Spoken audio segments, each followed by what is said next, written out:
Boa noite, Brasil. Boa tarde, se você está escutando a gente hoje de uma outra parte do mundo, ou bom dia. Eu sou a Priscila, eu sou uma gerente da equipe de suporte prêmio do GitHub, e estou hoje aqui com a terceira edição do GitHub Presente, que é o nosso evento do GitHub para a comunidade brasileira, com o intuito de trazer conteúdo de qualidade para você que é dev ou que tem interesse em aprender mais sobre tecnologia. Hoje, a gente traz uma edição super especial com devs e pessoas que trabalham na área de tecnologia do Brasil para trazer um conteúdo super legal para você. E, claro, como esse ano, assim como o ano de 2020 foi especial de várias maneiras, desafiador para muitos, a gente hoje está trazendo um conteúdo com uma certa leveza e uma saudadezinha daquele carnaval que a gente não teve como viver esse ano. Então, eu espero que vocês aproveitem o conteúdo, o evento. Se vocês quiserem, claro, participem pelo chat com a gente, que a gente vai responder as perguntas como possível. E então, vamos começar com o nosso cronograma. Vou compartilhar aqui minha tela para vocês poderem participar também com a parte visual. Deixa eu ver aqui, compartilhar.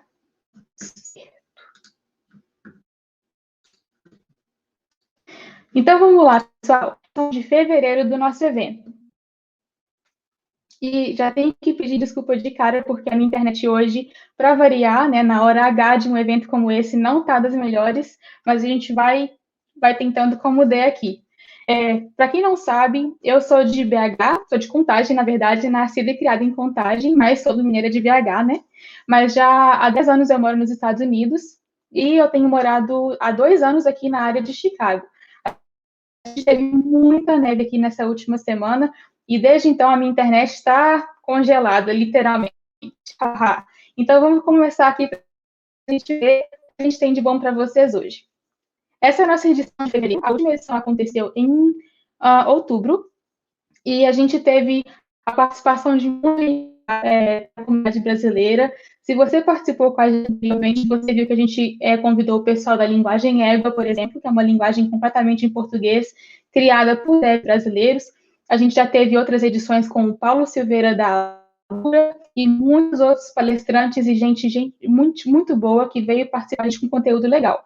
Hoje a gente traz para vocês novidades do GitHub, desde o começo do ano, algumas coisas de destaque que o GitHub publicou, e a gente traz 4 participantes, 4 palestrantes que vão ensinar muita coisa legal do GitHub para você que está começando agora, ou para você que já usa GitHub, mas quer melhorar ainda as suas habilidades e seu conhecimento. Então, eu quero começar mostrando para vocês quais são os últimos lançamentos do GitHub. Se você quiser ver mais, porque essa lista aqui é bem curtinha, tem muito mais coisa legal que a gente publicou esse ano, você pode visitar esse link aí, é em inglês, mas dá para ter uma ideia bacana. O link é github.blog/blog. Hoje eu queria destacar alguns lançamentos com relação ao GitHub Actions, que é um produto do GitHub que está super quente no mercado. Vários devs e pessoas dev do Brasil estão usando bastante, e no mundo inteiro também. E uma das novidades do GitHub Actions para esse ano é que agora você pode usar branches diferentes para ambientes diferentes. Então, por exemplo, se você usa vários ambientes para fazer teste, um ambiente de teste, um ambiente de produção, um ambiente de QA, por exemplo, de qualidade, né? Você pode separar branches bem específicas que só vão fazer o deployment para aquele ambiente específico. Então, por exemplo, uma branch que se chama teste só vai fazer rodar, né, aquele fluxo de trabalho num ambiente de teste. Ou se você tem um ambiente de QA, qualidade e testes, né, outros tipos de testes, você pode criar uma ambiente específica para aquela ali e um ambiente relacionado. E também, da mesma maneira, uma branch específica para produção. Achei isso bem interessante. A outra coisa também que vale ressaltar é o uso de palavras-chave. Então, hoje, por exemplo, no novo lançamento, você pode usar palavras-chave específicas, por exemplo, skip, né, que em inglês significa pular, para você que os fluxos de trabalho não sejam acionados em push e pull request específico. Então, eu acho que essa funcionalidade é bem específica para quem está fazendo, por exemplo, um teste. Vamos supor que você está criando um GitHub Actions, um workflow pela primeira vez, e você não quer criar nenhum tipo de fluxo de trabalho, você quer criar um push ali só para ver que vai funcionar direitinho mesmo. Daí, ao invés de criar um push que vai acionar todo aquele workflow ali, aquele fluxo de trabalho, você cria um push, coloca a palavra-chave skip, CI ou skip e algum outro termo, e daí o workflow, o fluxo de trabalho não vai ser acionado, que é legal. Com relação a GitHub Actions, que é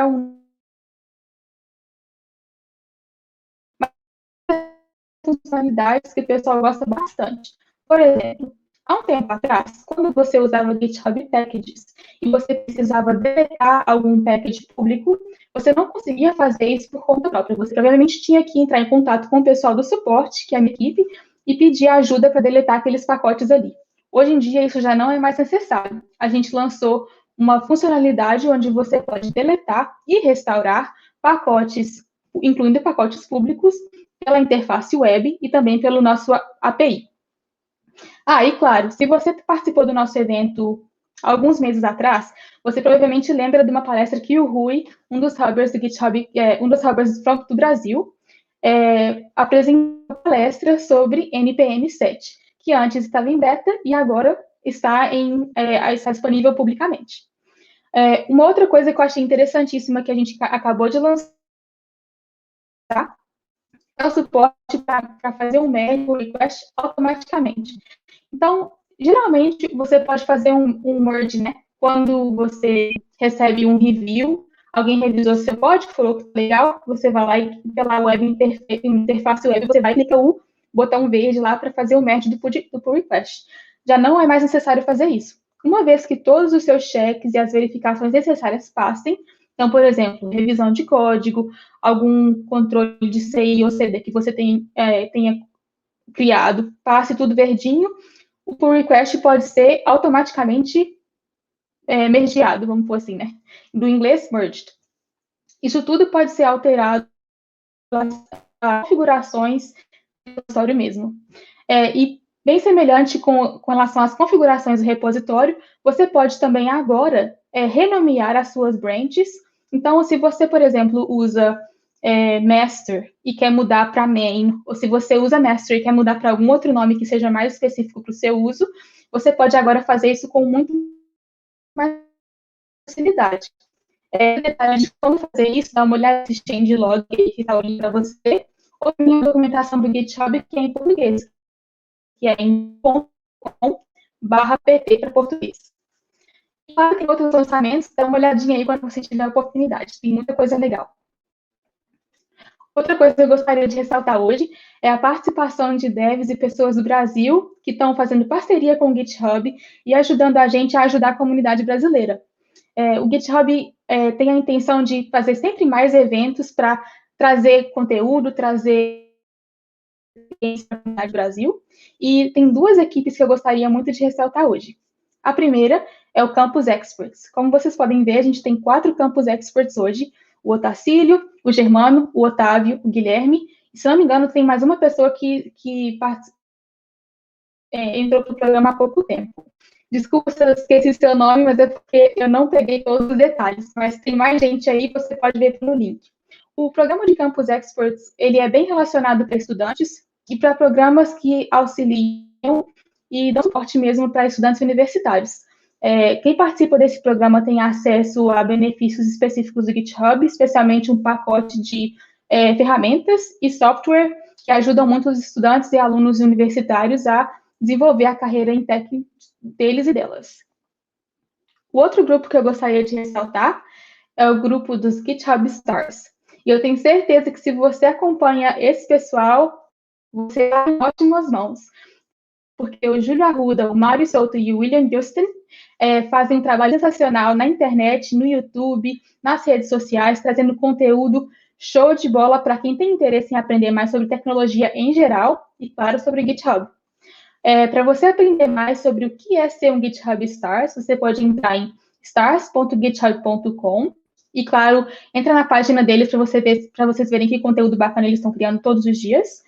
E com relação a esse conteúdo que eles criam, eu queria ressaltar hoje um conteúdo que é muito fácil e de fácil acesso e entendimento para você que também é novato no mundo do GitHub. O Júlio Arruda, que é um dos GitHub Stars, criou esse curso chamado GitHub de Zero to Hero, que significa, para quem não sabe nada, para quem é iniciante em GitHub, você ter uma proficiência show, começar a usar GitHub como um profissional mesmo. E esse curso é completamente gratuito e certificado no final. Então, se você tem interesse em participar, eu recomendo. O link está aí na página. Eu vou compartilhar com vocês também o link depois no chat, para quem quiser tiver interesse, participar lá com o Júlio, porque ele é estrela mesmo. E, claro, o Mário e o William também, com conteúdos muito legais. Então, tá aí as equipes que participam com o GitHub hoje, representando o Brasil. Muito orgulho, muito obrigada. E vamos seguindo. Então, como eu mencionei no começo, a gente tem 4 palestrantes hoje que eu tive o maior orgulho de poder conhecer. Eu sei que muitos de vocês já conhecem o trabalho deles e delas. E hoje a agenda vai ser a seguinte. A gente vai começar com o Renato, que vai falar um pouco sobre automatizando o build, teste e deployment dos websites com GitHub Actions. Depois a gente vai falar um pouquinho com a Andresa, que é minha conterrânea de Contagem, Minas Gerais, falando sobre o LinkedIn e como você pode usar a inteligência artificial em prol da sua carreira, para dar aquele up na sua carreira e conseguir o tão esperado sim de uma empresa bacana. A gente vai também falar com o Vinícius, que vai falar sobre a migração de Azure Pipelines para o GitHub Actions e também com menção a GitHub Pages, que é uma opção de hospedar suas páginas web dentro do GitHub mesmo. E, para encerrar com chave de ouro, a gente tem o Felipe Fialho, que vai falar sobre o ciclo do GitHub e o Frontend BR, que é um projeto que ele lidera. E aí, todo mundo pronto? Esse aqui é para mais tarde. Então, agora eu vou parar de compartilhar aqui minha tela. E, deixa eu ver aqui onde que eu estou. Pronto, voltei. Então, agora, já que vocês estão todo mundo pronto, vou chamar, então, a primeira pessoa para falar com a gente, o Renato, que vai chegando com a palestra envolvendo GitHub Actions. Está com você, Renato. Oi, Pri. Boa tarde, tudo bem? Boa tarde, pessoal. Agradecer a todos aí pela presença. Eu sou Renato Groff. Vou estar falando aí um pouco sobre como automatizar build e deploy de aplicações web, né, sites, e como testar também isso de maneira automatizada. E a ideia é mostrar tudo isso utilizando o GitHub Actions. Muita gente utiliza o GitHub Actions em projetos open source, mas tem também empresas utilizando bastante. E se você hospeda seus projetos, o código-fonte no GitHub, você tem toda essa possibilidade de automatizar esse processo, né? Deixa eu só pegar aqui os slides, eu vou dar um share aqui na minha tela, só um minutinho. Ok. Deixa eu pegar aqui, beleza. Acho que é só. Ok. Espera aí.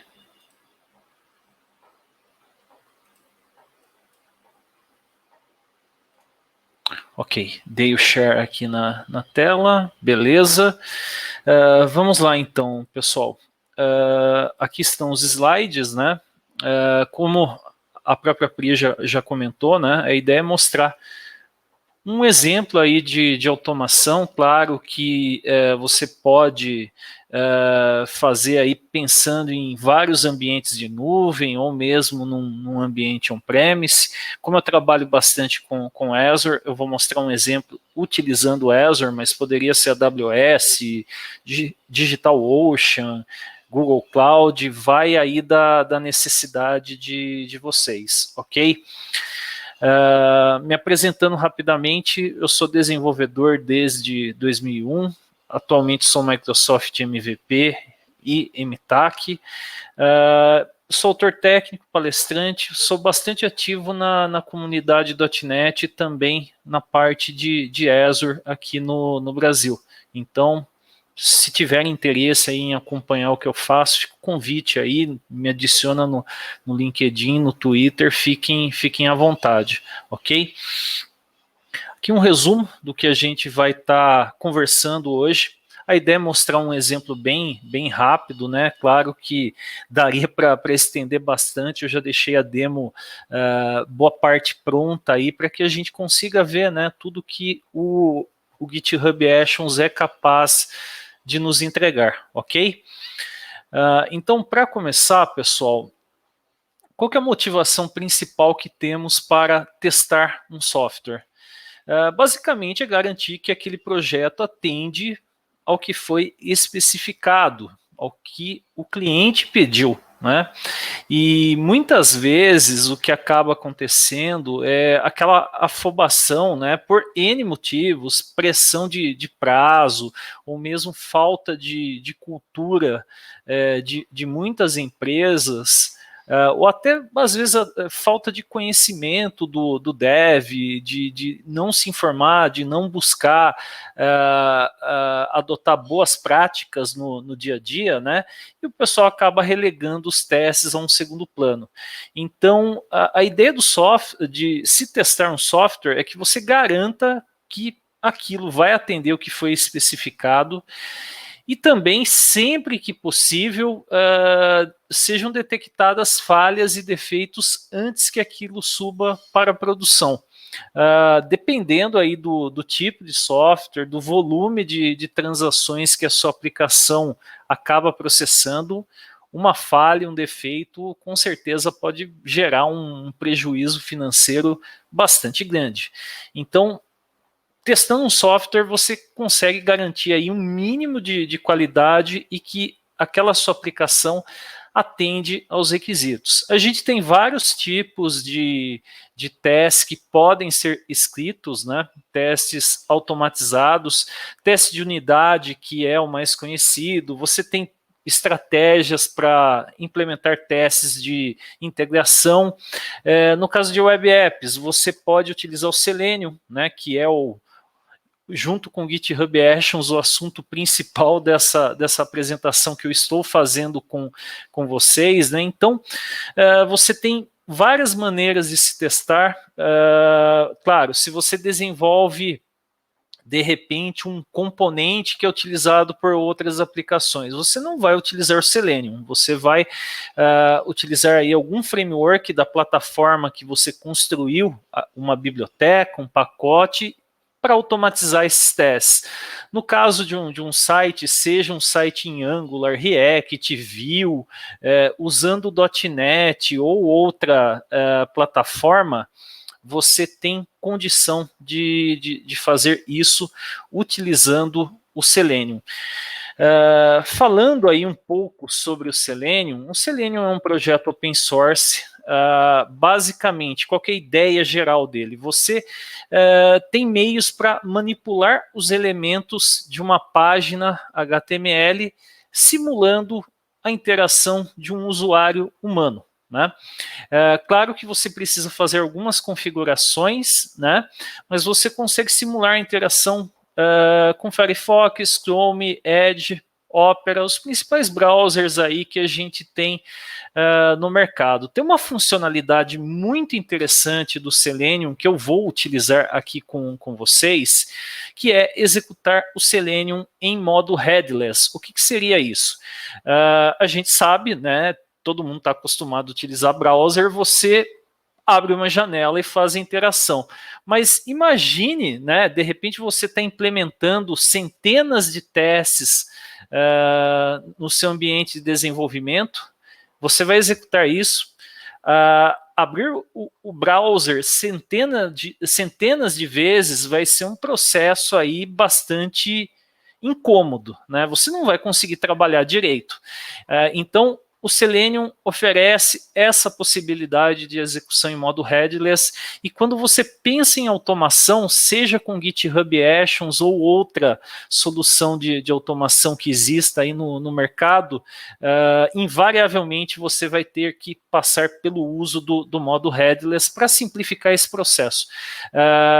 Executando de maneira headless, você consegue fazer o processamento aí das páginas de maneira mais rápida e você não tem todo aquele incômodo de exibir alguma coisa na tela. E além disso, né, o GitHub Actions ou outra solução de automação, geralmente você sobe um ambiente que não tem lá elementos visuais habilitados, então o modo headless acaba se encaixando com uma luva para você utilizar ambientes virtuais aí, fazer automação e testar o seu projeto. Tem esse link aí da documentação do Selenium WebDriver, vocês vão encontrar aí muitos exemplos, toda a documentação da API do Selenium. Selenium você consegue utilizar com .NET, Node, Python, Ruby, enfim, ele tem versões aí, bibliotecas para as principais plataformas de desenvolvimento do mercado, ok? E o que a gente vai utilizar aqui, né, nesse exemplo prático? A ideia é fazer o build automatizado de uma aplicação. Eu acabei fazendo essa aplicação em ASP.NET, mas poderia ser uma aplicação Angular, React, algo feito em Java, PHP, até aí não tem restrição. O importante é você apontar para uma aplicação que gera HTML, né? E basicamente a gente vai executar os testes com o Selenium WebDriver.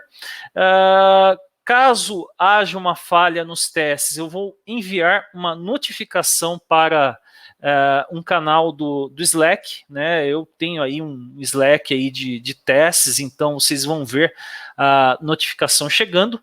O projeto está nesse repositório que eu listei aqui no final do slide, né? Então, quem quiser baixar aí para ver como foi feito, né? Eu usei .NET, mas para você converter isso para Java, para Node ou outra plataforma, é bem tranquilo, ok? Que mais que vai ser utilizado? No caso do .NET, né, eu fiz isso com .NET 5 e usei aí alguns frameworks, XUnity, Fluent Assertions, SpecFlow. Então, eu vou mostrar bem rapidamente, mas os testes foram feitos em cima de uma User History com SpecFlow.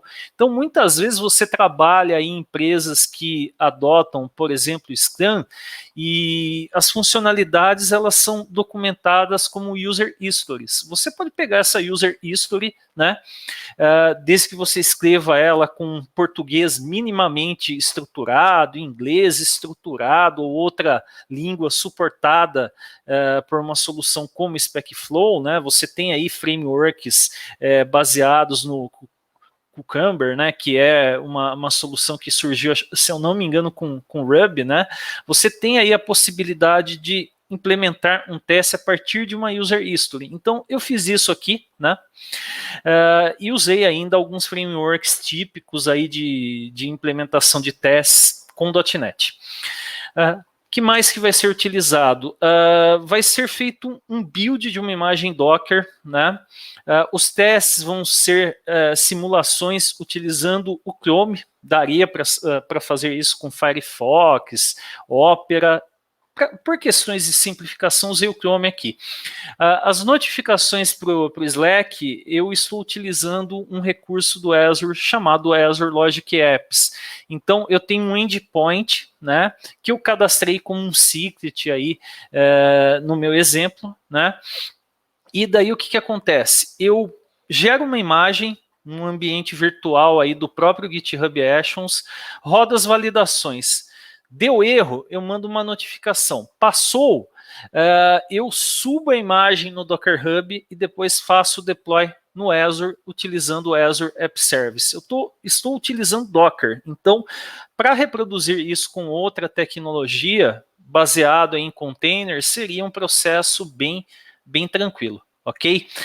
E no final, caso haja sucesso, nenhum erro, eu mando também uma notificação de sucesso aí, utilizando, no caso, o Logic Apps também. Beleza, pessoal? Então, vamos lá para o exemplo. É bem rápido aqui para mostrar para vocês. Deixa eu pegar aqui. Eu havia comentado, né? os testes foram feitos em cima dessa user history. Então, eu estou partindo aqui do pressuposto, é um exemplo aqui que converte milhas para quilômetros.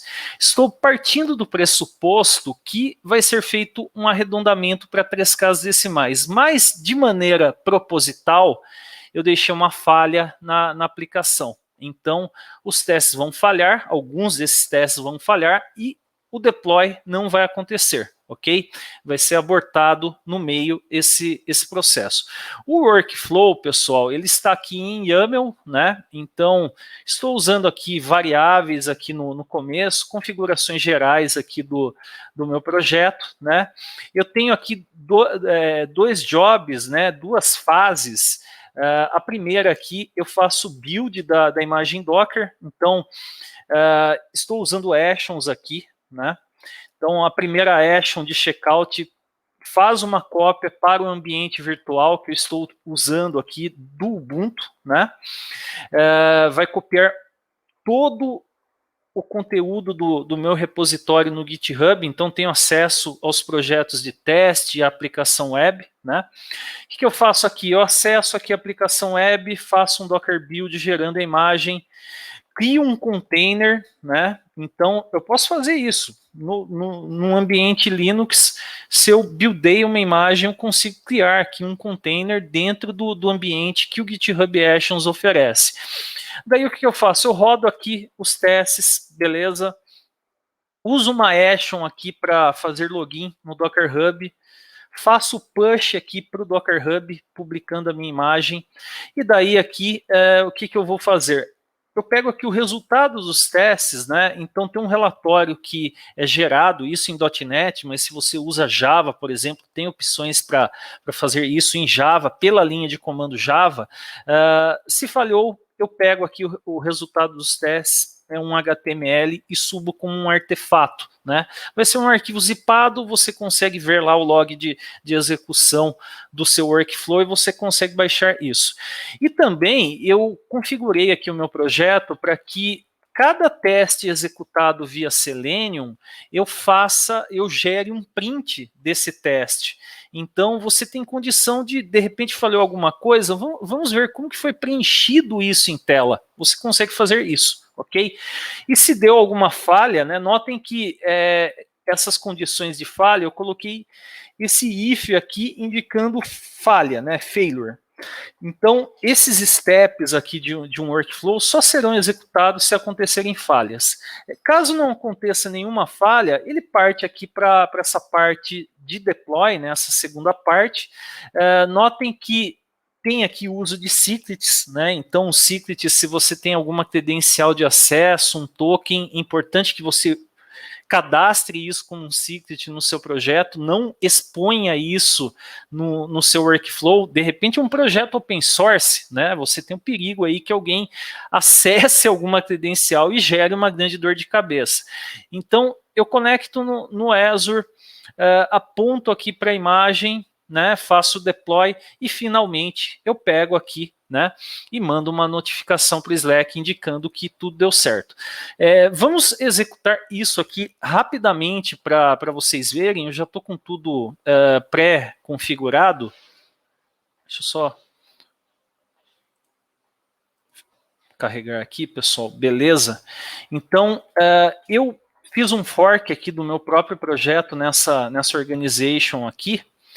E deixa eu pegar aqui também, eu vou mostrar a aplicação. Eu fiz um deploy aqui forçoso aqui com falha na aplicação. Então, o que vai acontecer aqui? Ó? Ele não vai arredondar para 3 casas decimais. A gente sabe que tem uma falha aqui. O que a gente vai fazer aqui? Eu vou fazer uma alteração na aplicação para vocês verem. O workflow está configurado aqui, beleza? Então, está aqui o nosso workflow, né? Tá todo o código dele aqui, como eu mostrei para vocês aí. E o que acontece? Se a gente fosse criar um novo workflow, né, aqui em Actions, né, você tem condição de selecionar aqui a criação de um novo workflow. Como meu projeto é .NET, eu usei .NET, mas tem aqui uma ampla gama de opções aqui com as principais stacks do mercado, ok? O que vai acontecer? A gente vai executar esse workflow, né? Deixa eu pegar aqui, beleza. Vou mudar uma coisa aqui na página, colocando uma mensagem GitHub presente, né? Aqui do lado.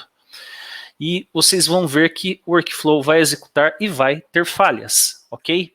Então, deixa eu colocar aqui, dar um zoom aqui, GitHub presente, beleza. Vou fazer aqui o commit, ok? E olhem aqui em Actions, já tem o workflow configurado, ele vai começar aqui a execução do nosso workflow, né? Então, notem, aquele primeiro job, né, ele está carregando aqui e já vai começar a executar. Uma coisa interessante aqui, né, você precisou configurar o Selenium nesse ambiente do GitHub Actions? Não. Tem várias versões aqui, eu estou usando o Ubuntu 20.04, tem muita ferramenta pré-instalada aqui, pessoal, então tem uma lista aqui imensa, né? E notem aqui, ó, browsers and drivers, Chromium, Google Chrome, Mozilla Firefox, então você consegue, já tem aí pré-configurado opções para você testar com Edge, que é baseado em Chromium, Google Chrome e Firefox, ok? Beleza, ele está executando aqui o nosso workflow. O que ele vai fazer? Ele vai criar aqui nesse próprio ambiente do Ubuntu o container, então ele não faz o deploy, né? O Docker Hub já está aqui com uma versão com erro, né, que eu subi só para testar, né, que é o que está apontando aqui na aplicação no Azure, beleza? Então, notem aqui que ele tem a tag aqui e latest, né? A tag eu estou gerando com base numa variável de ambiente que é o número de execução do workflow. Até vocês podem ver aqui, ó, GitHub run number, ok? Está executando aqui os testes, beleza? A gente consegue ver aqui os logs, né, ao longo aí da execução. Vamos aguardar aí, beleza? Parece que já teve falha aqui nos testes, ele abortou aqui o push no Docker Hub, né? E parou aí o processo, né? Mandou aqui as notificações. Se eu acessar aqui o Slack, por exemplo, tem aqui 2 canais, né? Olha, acabou de chegar aqui, ó. Deu um erro aqui na execução 3, beleza, pessoal? Vamos fazer o seguinte, eu sei aonde está o problema, é um erro de arredondamento, a gente corrige isso daqui, faz aqui um novo commit, ele vai executar de novo o workflow, né, e vai corrigir aquele problema de cálculo e, além disso, vai aparecer aquela mensagem GitHub presente. Então, deixa eu comentar isso daqui, beleza?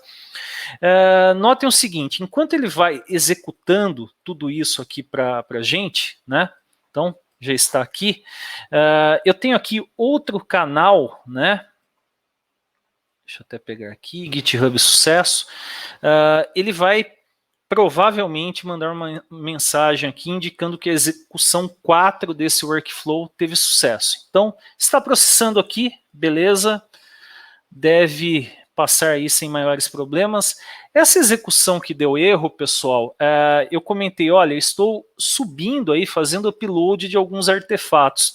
Olha aqui os artefatos. Então, eu consigo pegar aqui um relatório de testes que é gerado durante a execução do meu workflow e disponibilizar isso aí para que alguém consulte, né? Então, eu executei isso naquele ambiente virtual do GitHub Actions e notem, a gente consegue ver aqui os testes que falharam. Inclusive, o que eu acabei fazendo a mais aqui, eu peguei os screenshots que o Selenium gera, né, dos testes, né, e notem que interessante. Então, olha aqui, ó, dá para a gente analisar. Então, a gente sabe de cara, ó, não fez um arredondamento, então a gente consegue ver. Às vezes, um teste falha, você fica na dúvida, o Selenium permite que você configure isso, ok? Então, está processando aqui, pessoal, mais alguns instantes aí, ele deve subir isso para a gente.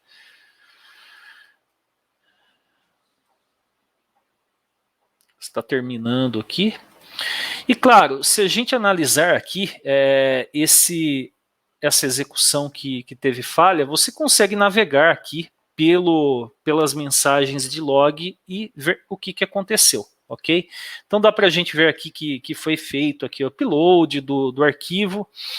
Uma coisa que eu não mostrei aqui para vocês, a parte de secrets, né? Então, como eu comentei, se você tem alguma credencial de acesso, algum token, você cadastra aqui os secrets para não expor aquilo no código do seu workflow.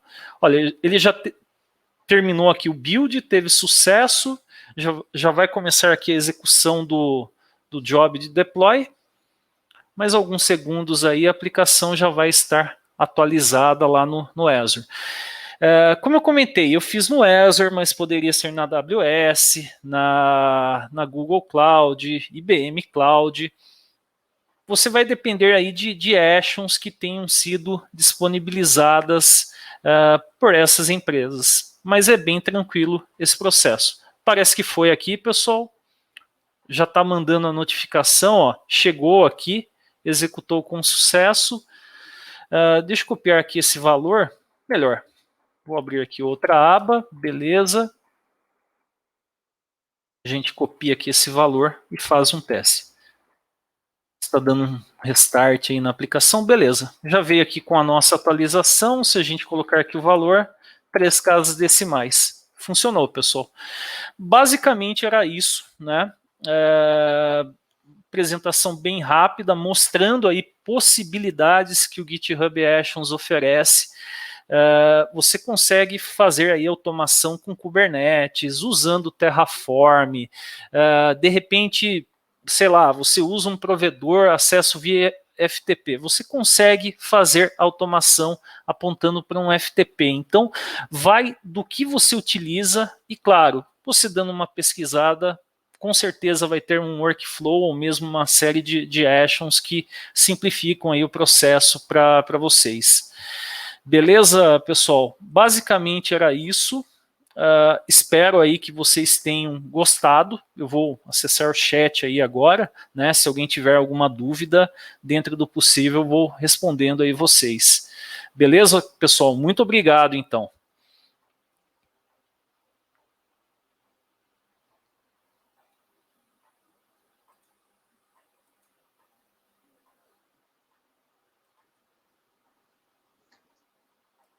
Voltamos. Valeu, Renato. Obrigada pela palestra. Foi super interessante, muito informativa. Eu acho que mostrou bem também as possibilidades que a gente pode criar mais coisas. E o limite é o limite da criatividade de quem está implementando, né? Você pode criar Sim. desde processos mais simples, só para fazer alguns testes para iniciar ali o uso no seu repositório, na organização, até processos mais avançados que integram com outras plataformas, igual você mostrou o Slack. Muito bacana, sim. Muito obrigada. Se não me engano, eu vi uma pergunta ou duas no chat, então se você quiser dar uma visitadinha lá no nosso chat, o pessoal vai agradecer bastante sua participação lá também. Tudo bem, com certeza, eu vou dar uma olhada lá, eu respondo o pessoal. Agradeço novamente vocês, tive mais contato com você e o Pedro, né, pelo convite, espero aí que vocês tenham gostado, o pessoal que acompanhou também, espero que tenha sido útil para todos. Valeu, pessoal. Super legal, obrigada, Renato. A gente que agradece. Então, pessoal, ficou aí a dica do Renato. Como eu mencionei no chat, a gente vai ter um bate-papo por Zoom no final do evento. Então, se você quer fazer pergunta direto para o Renato, ou quer fazer um super elogio para ele, para o trabalho dele, se cola aí no finalzinho, eu vou passar para vocês o link da Zoom e a gente conversa mais tarde, então. E aí, vamos continuar com o nosso evento. E a próxima palestrante tem o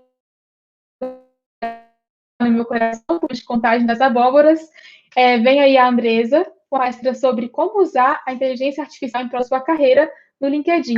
Andresa, boa noite, muito obrigada pela participação e, por favor, chega chegando que o espaço é seu. Oi, gente, boa noite. Acho incrível a Priscila está na Califórnia e nós somos conterrâneas, é muito engraçado isso, muito bom. Bom, pessoal, queria inicialmente agradecer o GitHub por essa oportunidade, está sendo muito legal estar aqui participando com vocês. Sem mais delongas, vou projetar uma apresentação aqui em que eu já me apresento, falo de mim e trago um pouco do conteúdo. Essa nossa conversa vai ser uma conversa um pouco menos técnica, mas eu tenho certeza que vai contribuir muito para a carreira de vocês, seja um desenvolvedor sênior, seja um desenvolvedor em início de carreira, master, tech lead, então eu creio que contribui bastante, tá bom? Então vamos lá, deixa eu apresentar aqui para vocês. Bom, eu sou a Andresa Maia, como a Pri bem disse, eu sou aqui de Contagem das Abóboras, Minas Gerais, Brasil, para quem seja fora do Brasil. Eu sou Tech Recruiter na CIT atualmente, então atuo no time de People dentro da CIT, que é uma empresa incrível. Inclusive temos vagas, caso queiram me chamar, entrar em contato, temos vagas de iOS, mobile, Drupal, temos diversas vagas, mas depois a gente conversa sobre isso, logo após vocês atualizarem o perfil de vocês. Então vamos lá, falar um pouquinho de como utilizar a inteligência artificial em prol da sua carreira, quanto isso é importante, principalmente para a gente que atua na área de tecnologia, muitas vezes atua com desenvolvimento e não entende como funciona o algoritmo do LinkedIn. E caso alguém seja aqui, não entenda, não saiba o que é LinkedIn, tá tudo certo, tá? Não tem problema. Depois que você encerrar esse papo aqui, vai lá, cria o seu perfil. Mas o LinkedIn é uma rede profissional de networking. Então, o LinkedIn não é exatamente sobre amigos. Uma vez que amigos você segue por uma afinidade ou outra, no LinkedIn você tem o objetivo de seguir profissionais, empresas com os quais você busca interesse em comum. Seja interesse de trabalhar nessa empresa, de se inspirar, de buscar inovação, solução. Então, esse é o objetivo da plataforma. Eu trouxe alguns dados aqui, que são importantes, sobre a plataforma do LinkedIn. Hoje, inseridos dentro dessa rede de network, mais de 500 milhões de usuários no mundo. A plataforma está presente em mais de 200 países e mais de 23 milhões de usuários são do Brasil. Então, o Brasil é o terceiro país que mais utiliza LinkedIn, perdendo apenas para os Estados Unidos e para a Índia. E por que é importante saber isso? Por que é importante falar sobre o LinkedIn? E principalmente porque é importante estar presente nessa rede, justamente por esses dados. Então, uma rede em que nós temos mais de 500 milhões de usuários espalhados em todo o mundo, é impossível que você não encontre um conteúdo relevante, uma pessoa que faça sentido na sua carreira, uma pessoa que vai agregar na sua trajetória e que vai fazer sentido com o que você está buscando atualmente. Então, vamos lá, as dicas, né? Depois a gente vai passar por uma parte um pouco que ninguém mostra do LinkedIn. Mantenha seu título atualizado. Então, é importante nunca utilizar o termo em busca de recolocação, porque dessa forma o algoritmo não consegue te encontrar. Então, aqui nessa conversa, a gente está falando muito sobre o algoritmo do LinkedIn. Então, por isso é importante você manter o seu título atualizado. E o seu título atualizado é escrever qual que é a sua função e quais tecnologias que você atua. Coloquei até um exemplo no caso de desenvolvimento, developer, back-end, .NET, que é justamente o que você atua, o que você busca e o que faz sentido para você em relação à vaga. A segunda dica é: escreva sobre sua experiência. Por mais que Andres, isso parece muito básico, né? Eu não quero utilizar isso, me dá preguiça ficar escrevendo sobre a minha experiência. É importante você escrever quais linguagens você utilizou, se possível, quais projetos você trabalhou, quais frameworks você utilizou naqueles projetos, porque isso é importante para que o algoritmo consiga te achar. Mas que algoritmo é esse que a gente está falando? Aguarda só mais um momentinho que a gente já vai falar sobre ele. E por último, não menos importante, preencha suas competências. Lá no LinkedIn tem um local em que você pode inserir competências. E o que são essas competências? Nada mais é que o que você faz bem, que você tem experiência. E aí, no caso, nós estamos falando de skills técnicas. Olha, eu tenho conhecimento em Java, tenho conhecimento em JavaScript, tenho conhecimento em C Sharp, microserviços, AWS. Insira nas competências e aí eu já vou te explicar por quê. Beleza. Agora que você entende um pouquinho o que é o LinkedIn, como que funciona, o que essa rede faz e por que ela é tão importante para a sua carreira, eu quero te explicar como ela funciona na visão do recrutador e por que eu estou falando isso para você. Eu vou olhar aqui para o lado que a minha tela está aqui. Então, vamos lá. Quando a gente fala sobre o LinkedIn, sobre o algoritmo do LinkedIn, nós temos um sistema para isso, que é o LinkedIn Recruiter. O LinkedIn Recruiter, ele é uma ferramenta utilizada por recrutadores para encontrar pessoas desenvolvedoras e pessoas em todos os cargos, mas como nós estamos falando da stack de desenvolvimento, vamos focar em pessoas desenvolvedoras. Aqui dentro do LinkedIn, nós utilizamos muito palavras-chave, que foi uma coisa que a Priscila citou, que também tem no GitHub, e nós utilizamos buscas booleanas. Então, se você observar, aqui eu tenho developer and .NET and C Sharp. Eu estou falando para o sistema que eu preciso de um developer que atue com .NET e que também atue com C Sharp. O que eu tenho de específico para isso? Um cargo que eu quero, engenheiro de software, e que essa pessoa esteja localizada no Brasil. É só isso que eu quero dessa pessoa. Nós temos 110 mil resultados. São muitos resultados, e que bom. Mas uma recrutadora, ela não consegue analisar todos esses perfis. Então, o que a gente faz nesse momento? A gente refina a busca da melhor forma possível. E uma coisa interessante que é importante que vocês entendam é que quando a gente pesquisa sobre algo, aqui eu pesquisei developer e aqui eu pesquisei engenheiro de software. Ele me trouxe pessoas que têm o título software engineer. Isso quer dizer que o algoritmo está buscando as palavras que eu digitei, entendem? Então, vamos para a próxima página. Beleza. É a mesma busca, tá? Com as mesmas exigências que eu expliquei anteriormente. O que muda? As competências que eu falei com você. E aí entra a importância da competência. Nossa, então o algoritmo ele busca a minha competência? Justamente. Quando você insere lá que você tem JavaScript, o sistema ele busca pessoas que atuem com JavaScript. E quando você insere mais competências, a sua probabilidade de ser encontrada por pessoas recrutadoras é muito maior em relação à probabilidade anterior. Eu vou voltar na página aqui para vocês.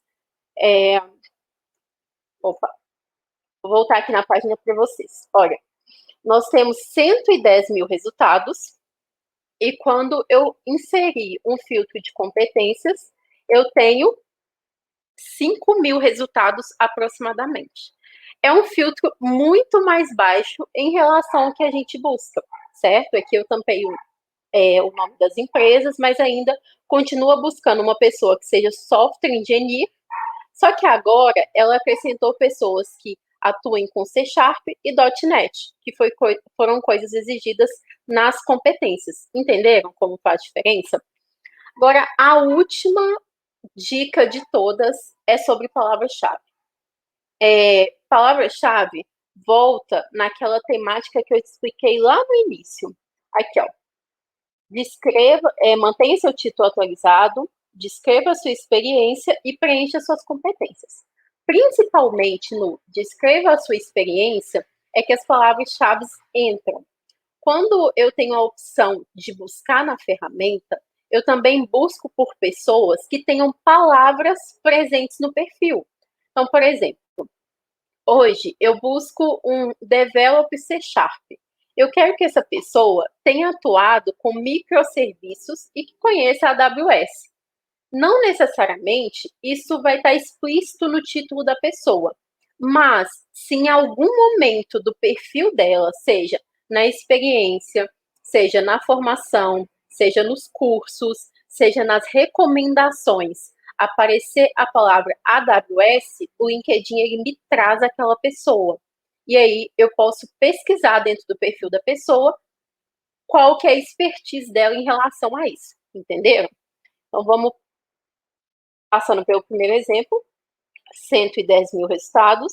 Segundo exemplo, quase 5 mil resultados para a mesma pesquisa.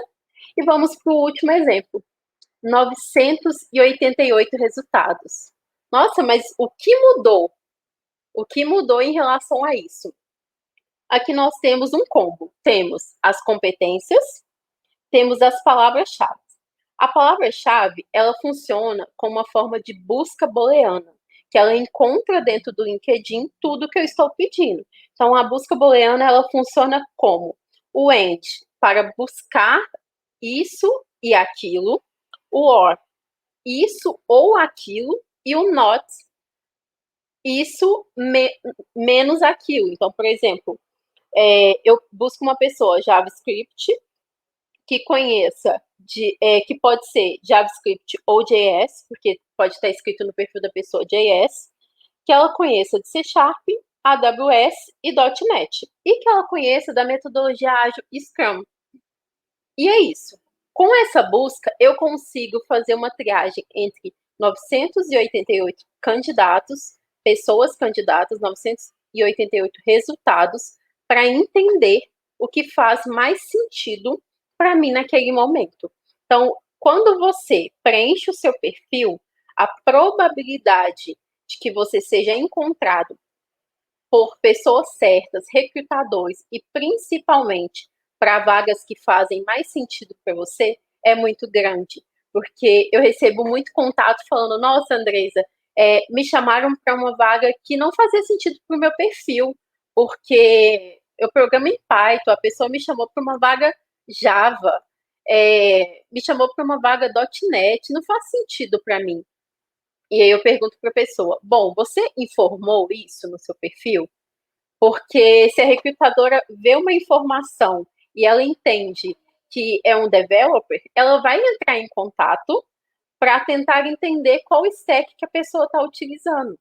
Então, é muito melhor que você adiante isso, porque você não recebe contatos indesejados. E, principalmente, você só recebe oportunidades que fazem sentido com o seu perfil. Então, isso eu posso dizer que é uma economia de tempo seu, uma economia de tempo da recrutadora, porque vocês dois conseguem conversar e entender qual a melhor oportunidade para você. Olha, Andresa, mas eu sou um dev sênior, eu não preciso disso, eu já recebo inúmeras propostas todos os dias e para mim não faz sentido manter o meu perfil atualizado. Bom, se para você não faz sentido, tá tudo certo. Mas a partir do momento que você mantém o seu perfil atualizado, você consegue ser encontrado até mesmo por referências da área. Então, pensando que o LinkedIn não é só um local para busca de oportunidades ou para ser encontrado por recrutadores, o LinkedIn é um local em que nós buscamos conexões e networking, faz sentido que você seja encontrado para outras coisas que não sejam apenas vagas. Bom, é isso que eu tinha para trazer para vocês hoje. Caso queiram me encontrar, já sabe onde. Meu nome é Andresa Maia. No LinkedIn também estou como Andresa Maia. Tenho várias dicas, inclusive de perfil, para ajudar pessoas que estão chegando agora na carreira e principalmente pessoas que já estão e querem atualizar. Contem comigo e estou até o final na palestra em que a gente conversa um pouco mais de perto lá no Zoom, tirando todas as dúvidas de vocês. Obrigada. Obrigada, Andresa. Que show de palestra. Nossa, gostei demais. E eu queria compartilhar uma coisa com você também, Andresa, que eu acho que eu não te contei. Eu consegui esse trabalho no GitHub por causa do meu perfil no LinkedIn. Teve uma recrutadora do GitHub na época, há mais ou menos 5 anos, que me encontrou pelo LinkedIn, perguntou se eu tinha interesse e o resto da história. Não, a palestra hoje veio em super boa hora. Eu te agradeço muito a participação. E teve algumas perguntinhas no chat, se você puder entrar pelo Twitter para responder. E espero que o pessoal que está assistindo a gente use as dicas da Andresa, segue ela no LinkedIn, porque ela tem os posts mais legais, cheios de GIFs bem bonitinhos, com umas várias interessantes. E a gente vai conversar mais no final com o nosso chat. Muito obrigada, Andresa. Tá bom, pode deixar. Obrigada, Pri. E agora, então, pessoal, vamos continuar com essa dica super legal da Andresa. Eu realmente, é uma história verídica. Eu tinha meu perfil no LinkedIn já tem muitos anos que eu tinha, e sempre mantive bem atualizado. Se você me segue lá, você tem noção de que está sempre atualizadíssimo. Se você não me segue, segue lá, que de vez em quando eu coloco umas dicas, não tão legais quanto a Andresa, mas de vez em quando eu coloco umas coisas legais lá. Então, aproveita a oportunidade, aproveita o conteúdo que a Andresa compartilhou hoje, já corre lá no seu LinkedIn, atualiza e fica esperando aí que alguém vai te encontrar para te oferecer uma vaga super legal que você está esperando por muito tempo. Vale a pena. E agora, então, vamos continuar. O nosso próximo palestrante é o Vinícius, que vai falar também um pouco mais sobre GitHub Actions, migrando do Azure Pipelines para o GitHub Actions e também usando um pouquinho do GitHub Pages. Vinícius, muito bem-vindo, muito obrigada pela participação, muito obrigada por estar aqui, aceitar nosso convite. E vamos que vamos. Boa noite, Priscila. Me ouve bem? Ouço super bem. Beleza, muito obrigado pelo convite, você e o Pedro pelo contato, e também eu queria agradecer muito o Thiago Pascoal, que é do time de GitHub Fast Track, foi nosso primeiro contato para fazer a palestra. Queria deixar aqui meu agradecimento para ele também. E eu vou compartilhar aqui, e aí você me avisa se está tudo ok, por favor. Aí eu coloco o PPT na tela, etc. Ok, tela 1.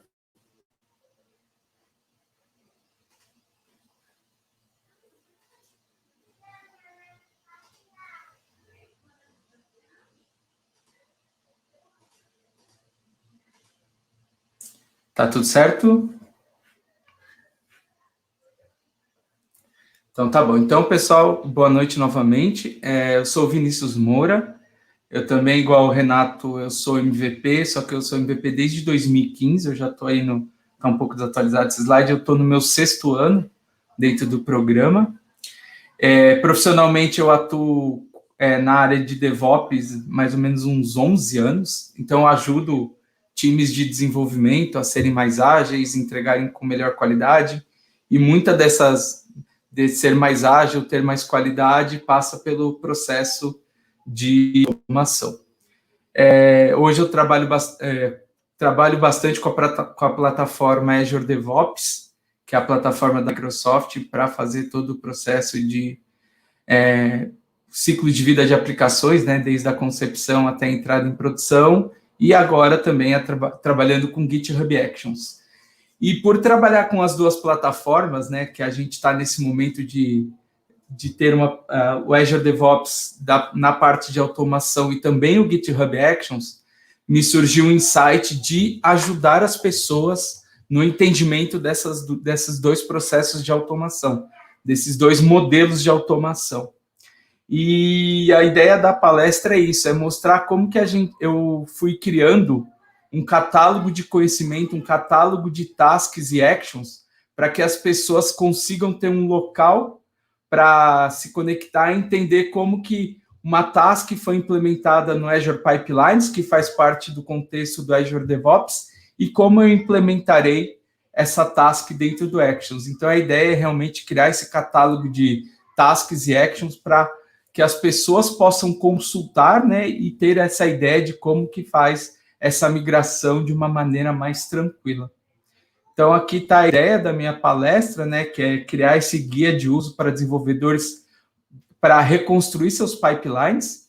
Então, a ideia foi construir um guia de migração do Azure DevOps para o Actions e, como solução, claro, eu adotei um repositório no GitHub para demonstrar como que a gente faz esse deparo entre pipelines e Actions e, passo a passo, de fato, mostrando um pouco de código da implementação da task no pipeline e da action no GitHub, como que a gente faz essa transposição.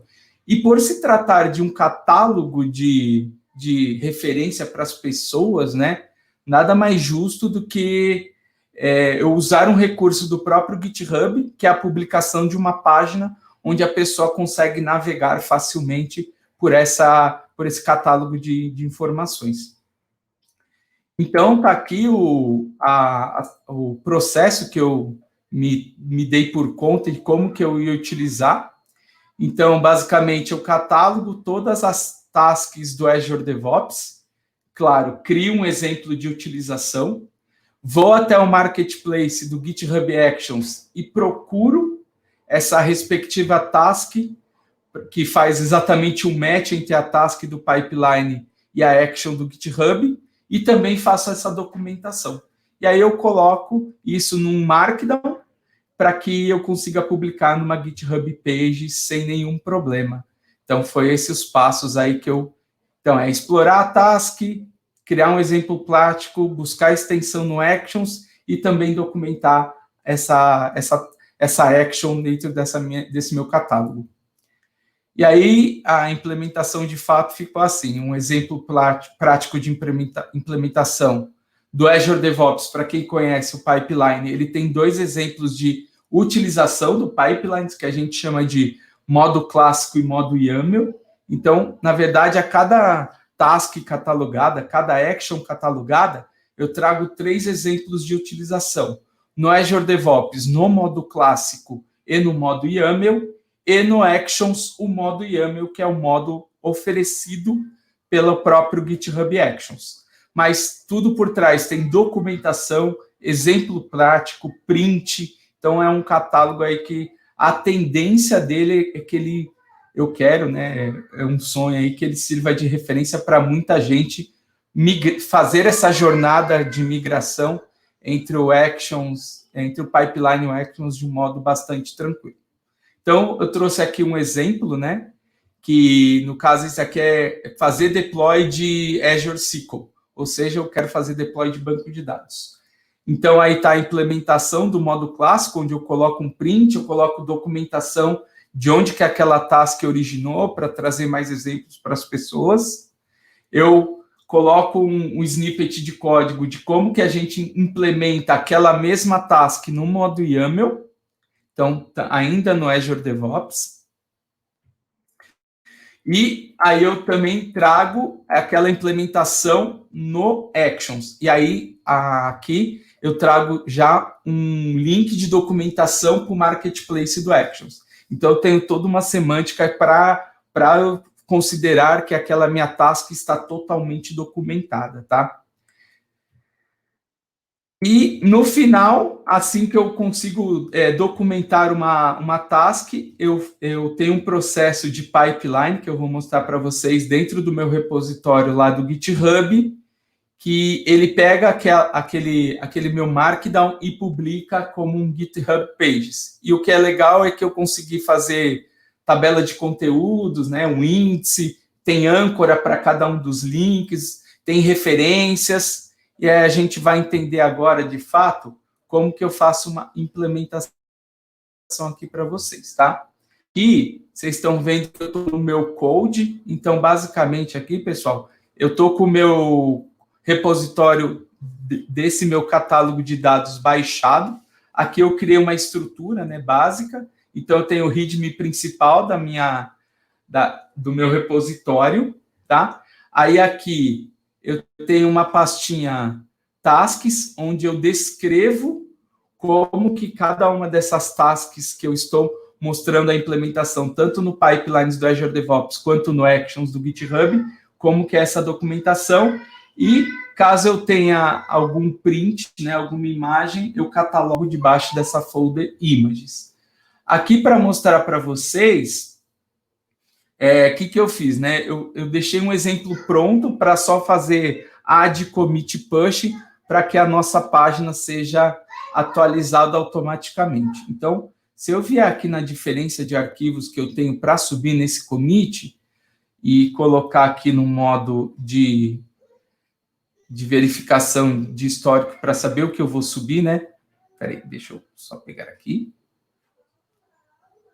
Aqui vocês vão ver como que ele vai ficar. E no caso aqui, pessoal, eu vou subir. Um momentinho.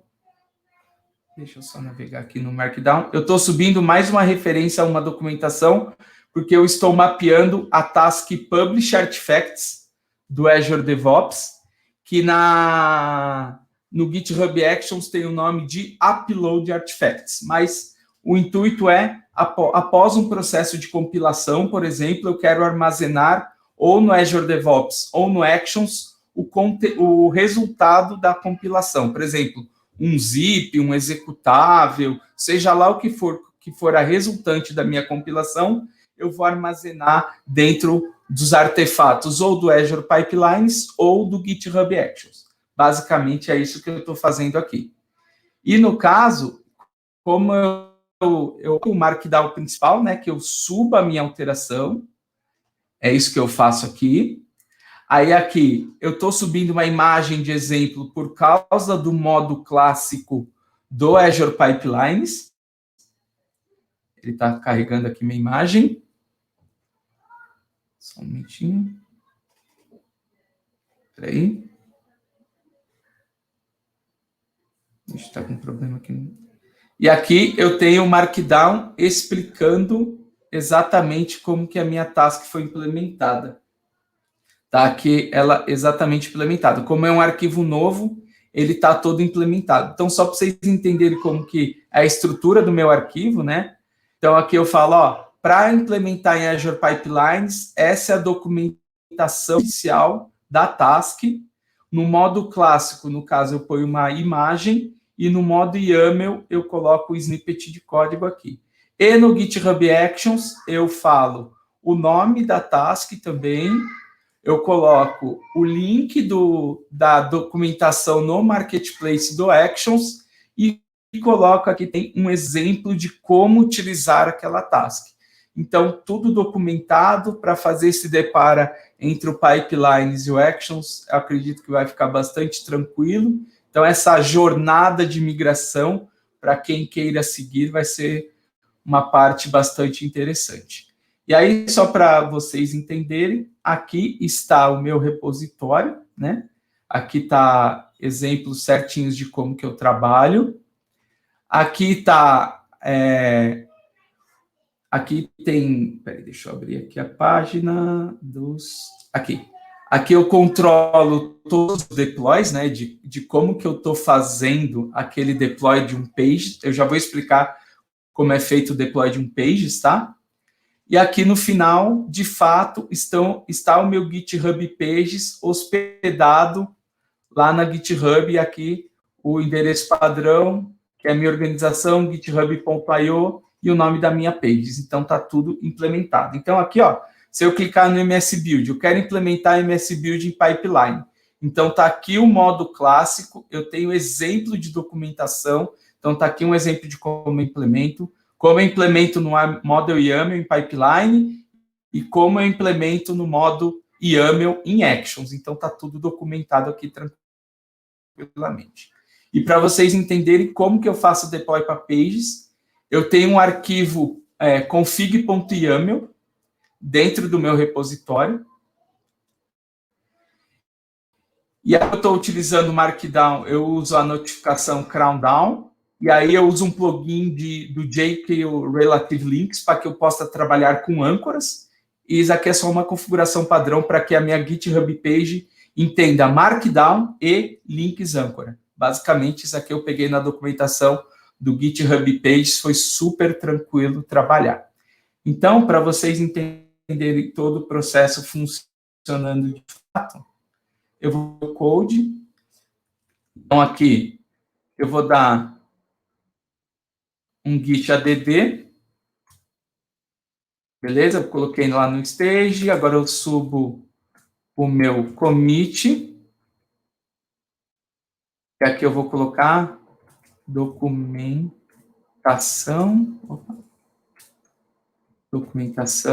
da task publish artifact.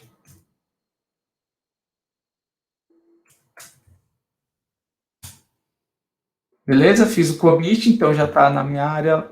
E agora, simplesmente, eu quero fazer o push, ele vai acionar o pipeline, porque eu estou com o CI ligado.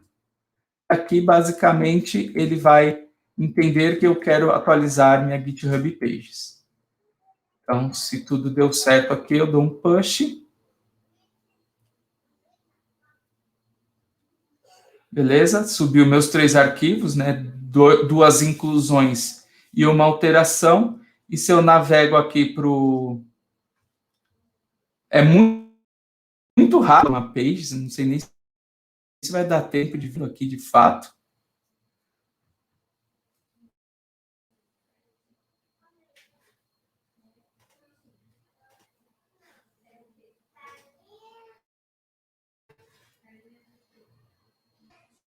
Deixa eles...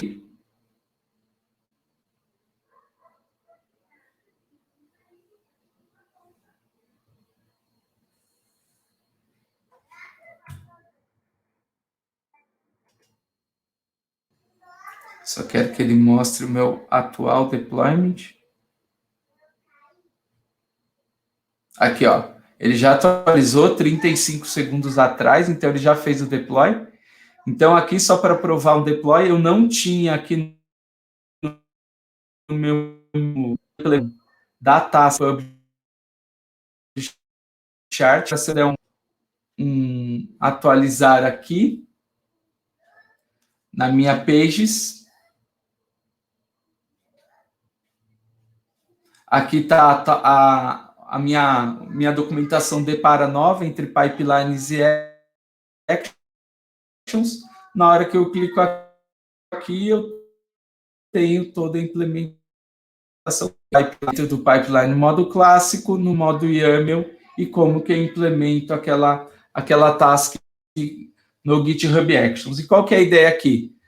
Cada migração que eu passo em algum cliente ou projetos pessoais, eu me deparo com alguma task ou actions que eu ainda não fiz a implementação, eu venho aqui e atualizo essa minha biblioteca. E para finalizar a apresentação aqui, pessoal, eu convido a todos a dar um fork lá no repositório, né? E quem que está nesse momento de migração, dentro lá do repositório, eu coloquei toda uma seção de como que você pode contribuir. Então, faça um fork do repositório, acesse a seção Contribute do repositório e siga as instruções de como contribuir, por favor. Faça um commit da sua contribuição, manda um pull request para mim, que eu vou analisar com o maior carinho, com certeza, todas as pessoas que contribuíram, eu vou mandar um tweet agradecendo, etc. E assim que essa aprovação entrar, com certeza essa biblioteca de conhecimento, de depara, para que todos possam ter cada vez mais essa fonte de busca, de consulta, para que você tenha essa jornada de migração entre o pipelines e o Actions de uma maneira transparente. Era isso que eu queria mostrar, Priscila.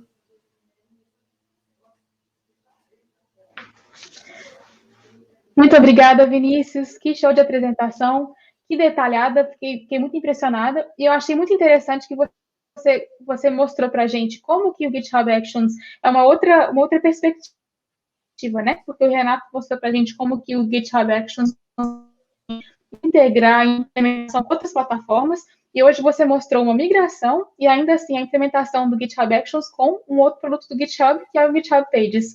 Muito legal, super completo.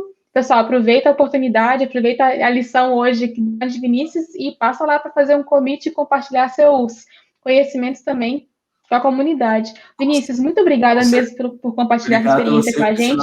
Que honra poder ter você aqui. pelo convite, pela disponibilidade. Obrigado mesmo. Obrigada, Vi. Pera, cortou, voltou. Muito obrigada, Vinícius.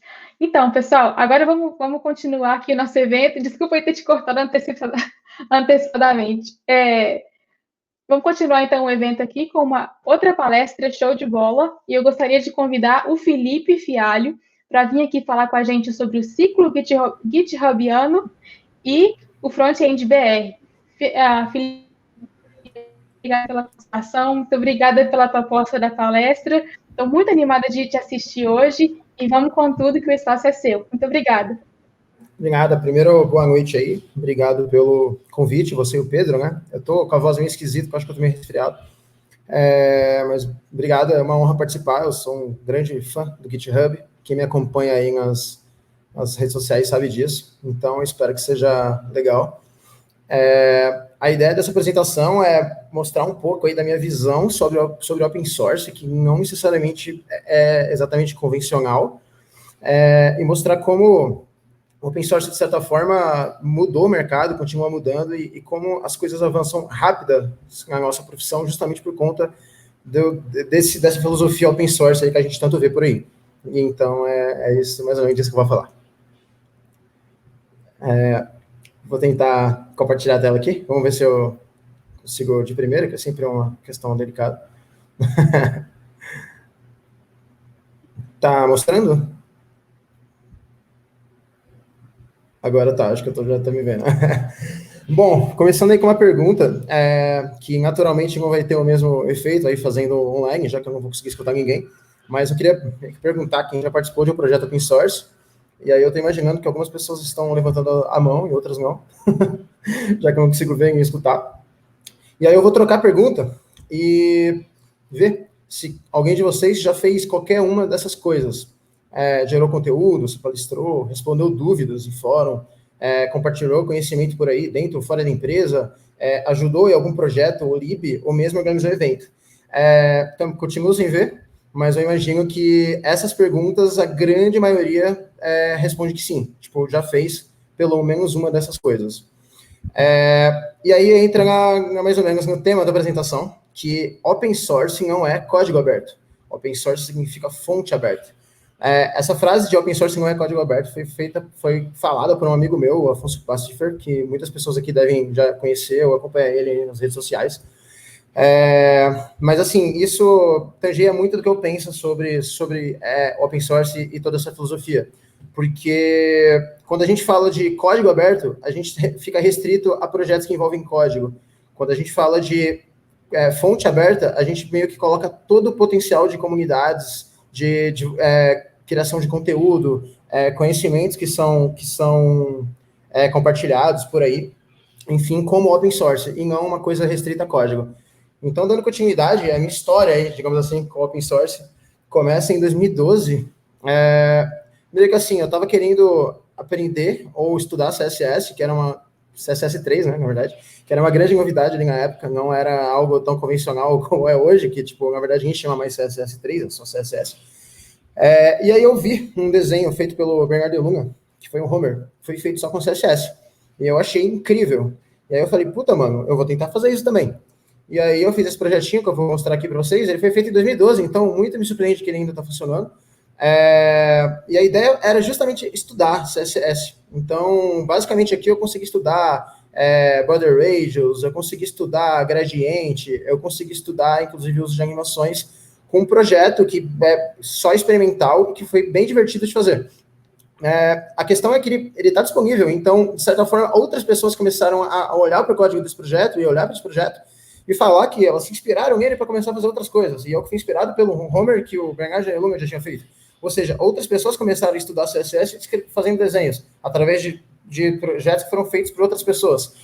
Então, esse aqui foi o meu primeiro contato com alguma coisa que de fato aberta, e foi a primeira vez que eu senti alguém vindo entrar em contato comigo para falar que, foi inspirado ou influenciado por alguma coisa que eu fiz. Esse sentimento é muito legal. E, além de tudo, eu ainda estudei.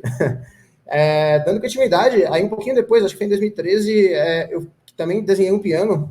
Esse aqui usando o CSS e JavaScript, porque esse aqui tem som Então, naturalmente, eu não conseguiria fazer isso aqui só com CSS, e o som também não é gerado via JavaScript, é uma biblioteca de áudio que eu baixei, e aí com JavaScript eu consigo fazer o clique nas teclas e emitir o som. Só que foi mais um projeto muito legal de desenvolver, até porque, apesar de não saber tocar nenhum instrumento, eu sou apaixonado por música e acho o piano um dos instrumentos mais legais. Então foi outro projeto que foi uma delícia fazer. Eu aprendi pra caramba e, mais pessoas entraram em contato com ele, acharam legal e tudo mais. E aí, avançando mais um pouco, a gente chega aí no CSS Components. Então vocês percebam aí que eu tenho uma vasta história com CSS, que de fato é uma linguagem que eu gosto bastante. E o CSS Components é um projeto que eu comecei a estruturar ele em 2013 e eu acho que ele foi finalizado em 2014, que eu basicamente tentei aqui simular o Bootstrap, só que usando só CSS. Ele não tem realmente nenhuma linha de JavaScript, a não ser o, sei lá, acho que eu tenho o Analytics agora instalado, mas ele não tem nenhuma linha de JavaScript para fazer nenhuma das coisas aqui. Então, por exemplo, esse carrossel, ele foi feito só com CSS, esse modal foi feito só com CSS, essa tab, entre outras coisas. Então, foi um projeto também experimental, um projeto ali que foi mega divertido de fazer. Esse daqui, obviamente, por ser um projeto e ser uma lib, muitas pessoas usaram até naquela época, entre 2014 e 2015, eu lembro que as pessoas vinham até tirar dúvidas, abriam issues, não sei o quê. Hoje, eu acho que ele ficou datado, eu acho que hoje ele é muito mais experimental, mas é um projeto que foi muito legal fazer também. E aqui, avançando mais um pouco, a gente chega no Front-End Challenge, que é um dos projetos que eu mais gosto, e eu quis falar dele por último, porque esse daqui, pelo contrário dos outros, ele não tem nenhuma linha de código, nada de código. Ele é só uma ideia. A ideia dele é juntar um monte de desafios de empresas, que são desafios de testes para ser contratado pelas empresas, que são abertos, são open source. Então, ele é basicamente um compiladão aí de empresas pelo mundo que deixam seus desafios open source, inclusive a empresa que eu trabalho. E esse projeto é particularmente muito interessante, porque, primeiro, é o meu projeto que tem mais stars, assim, dos projetos que eu desenvolvi.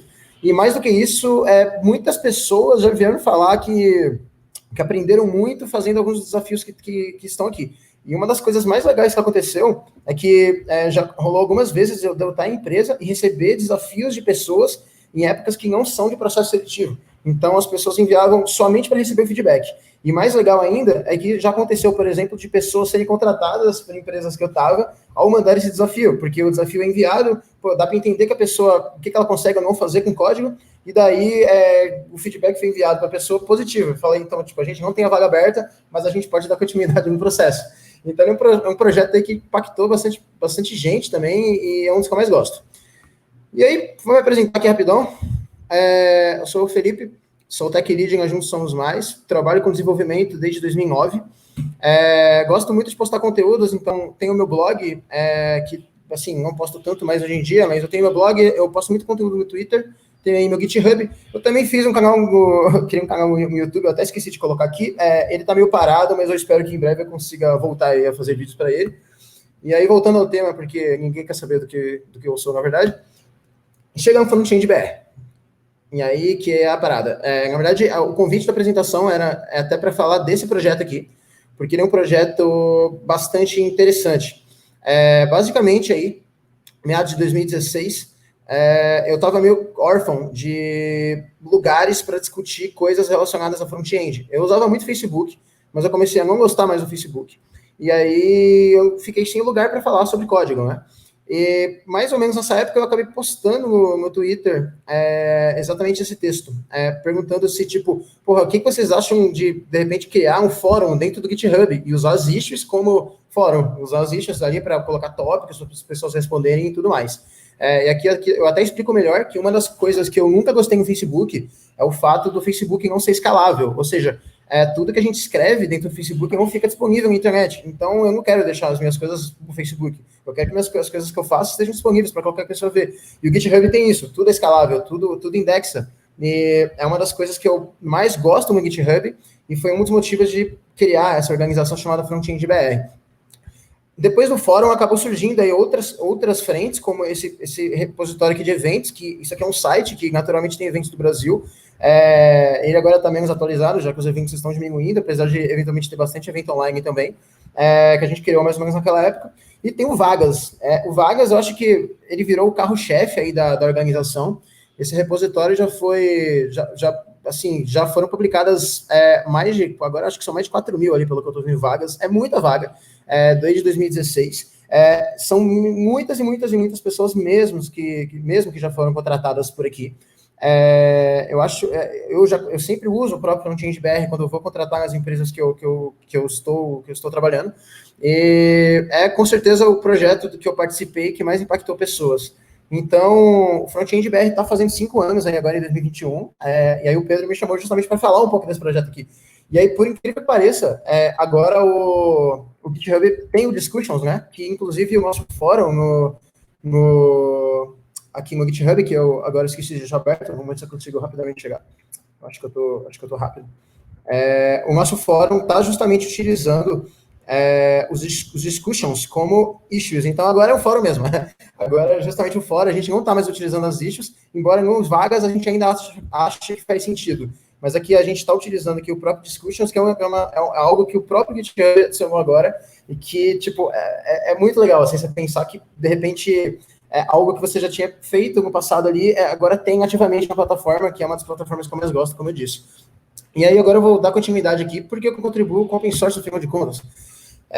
Porque, assim, de certa forma, mesmo que você ache que nunca trabalhou no projeto open source, você sempre trabalhou com projetos open source. Porque dificilmente você trabalha em uma empresa ou com tecnologia que não utilize alguma lib open source, ou dificilmente você trabalha com tecnologia e não absorveu o conteúdo gratuito, ou mesmo conteúdo pago, que seja por aí. E como eu disse, tudo isso para mim é open source. Então, o open source sempre esteve dentro de você, de certa forma. Você não precisa exatamente compartilhar conteúdo para você estar situado dentro do cenário open source. E uma das coisas que eu acho mais incríveis com relação ao open source é que quando você contribui, você evolui. E não só você evolui, como o mercado também evolui. Porque ideias são geradas, vários projetos são desenvolvidos, as libs são construídas e as tecnologias se desenvolvem. Se a gente tem um mercado hoje de tecnologia tão aquecido, que é muito mais aquecido do que outras áreas de atuação, é muito por conta dessa filosofia open source, é muito por conta das pessoas, de fato, gostarem de compartilhar ideias, gostarem de compartilhar conteúdo e gostarem de criar projetos, criar coisas que mudem cenários. Você pensar que as libs que mais impactaram, por exemplo, o mundo front-end nos últimos anos são open source. Tipo, a gente pode pegar, é claro que algumas delas têm grandes empresas por trás, como, por exemplo, o React ou mesmo o Angular, mas o Vue não. O Vue é uma lib que teve impacto no mercado front-end e foi uma lib que meio que surgiu do nada. Era uma ideia que alguém teve, que foi sensacional, as pessoas abraçaram isso e deu continuidade. Isso é muito foda porque isso dá início a um ciclo mesmo, é um ciclo de continuidade, de uma pessoa criar algo, outra pessoa pegar aquela ideia e criar uma coisa melhor ainda em cima. Isso faz com que o nosso mercado de tecnologia fique ainda mais aquecido. Com isso, como eu disse, a profissão vai se tornando mais madura, mais importante, mais valorizada. E também melhora as nossas condições de trabalho, os nossos benefícios, inclusive os nossos salários. E, inclusive, as empresas são impactadas com isso, porque pessoas que trabalham em projetos open source acabam se capacitando também. De certa forma, você está fazendo um curso ali, você está mexendo com código, e fica com mais libs disponíveis. Então, as empresas acabam evitando ter custos, ter gastos, aliás, com desenvolvimento de libs ao utilizar libs de mercado. E não só você utiliza a lib de mercado, como se você utiliza, por exemplo, um React da vida, você vai estar sempre contemplado ali com bugs sendo corrigidos, melhorias no projeto sendo feitas e tudo mais.